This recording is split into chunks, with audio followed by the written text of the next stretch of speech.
Have you ever prayed about your anxiety only to feel more stressed afterward?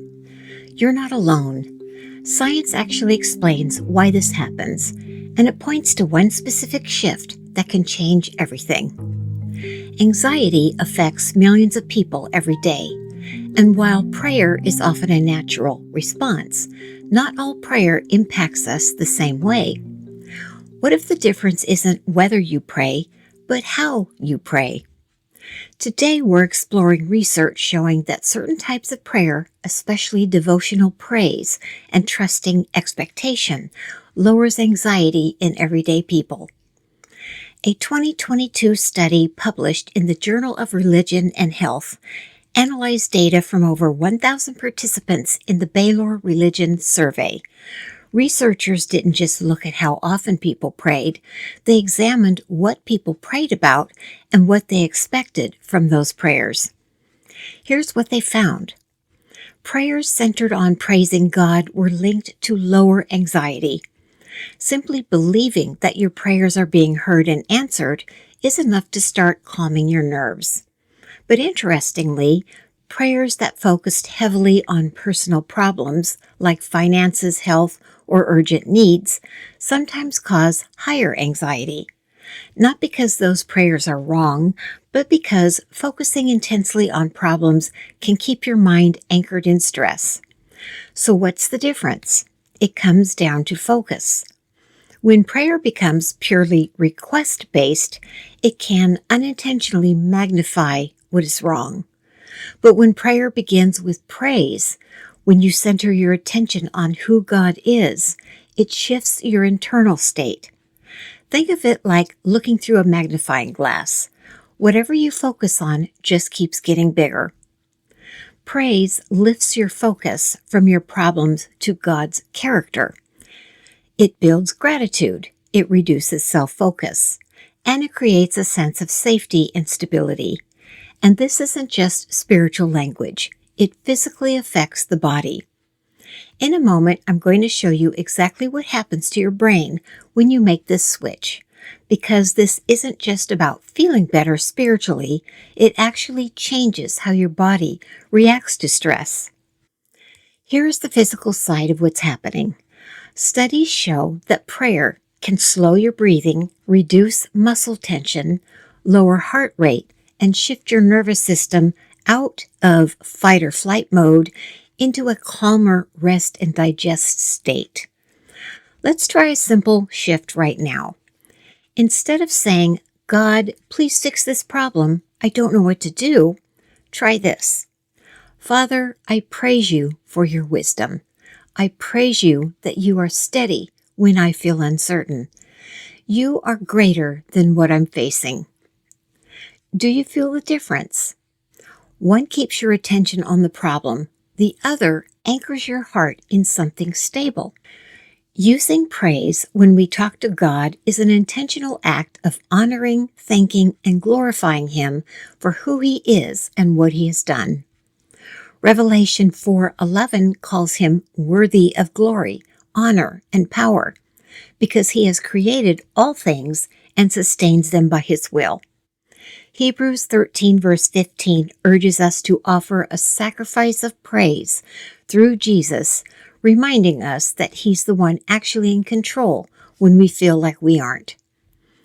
Focusing on God in praise draws us closer to Him, making His presence more real and His voice more clear in our lives. So, give Him praise.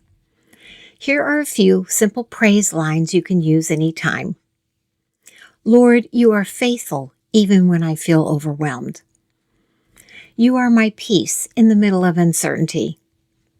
You are steady, unchanging, and good. I trust that you are working even when I cannot see it.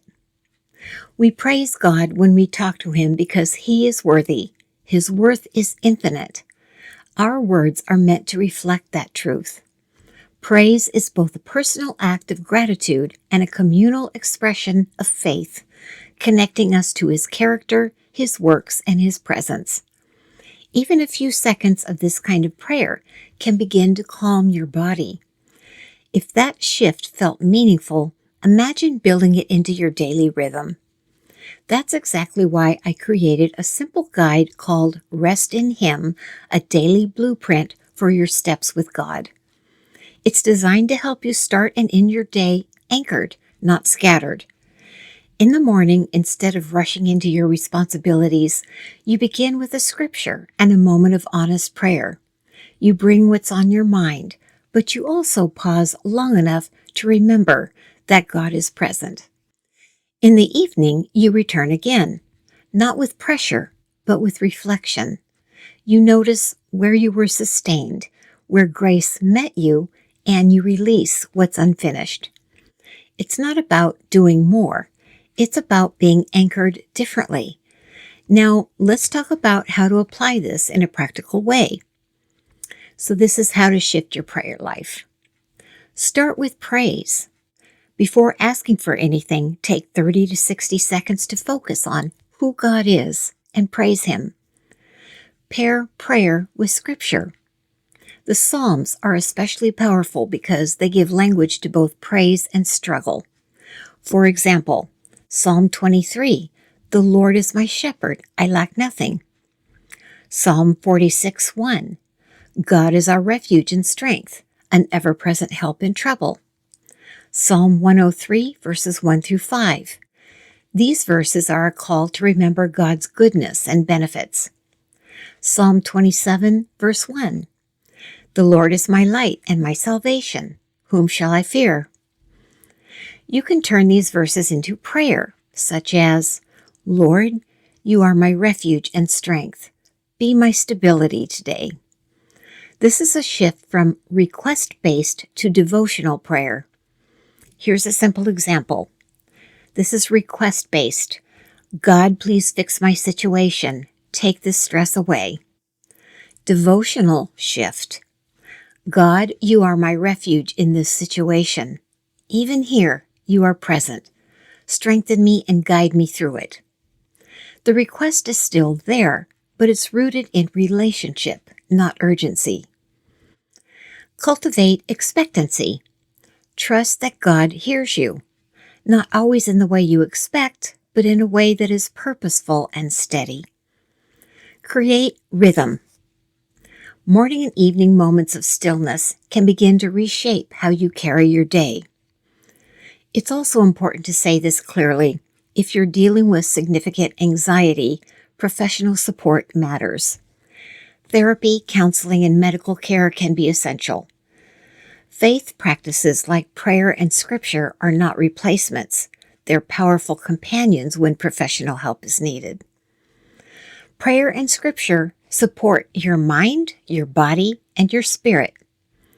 Research continues to confirm what many have experienced personally. Devotional prayer can calm the body, renew the mind, and create emotional resilience. And Scripture gives you the language when your own words feel limited. There will be days when you don't know what to say. On those days, keep it simple. "Lord, I am here.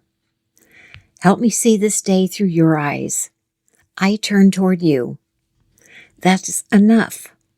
If this resonates with you, try one small change this week. Start your prayers with praise. Just 15 to 30 seconds. And notice what shifts. If you want help building that into a consistent rhythm, you can download Rest in Him, a simple daily guide to help you begin and end your day with clarity, peace, and trust. It's not about perfection, it's about presence. Remember this promise.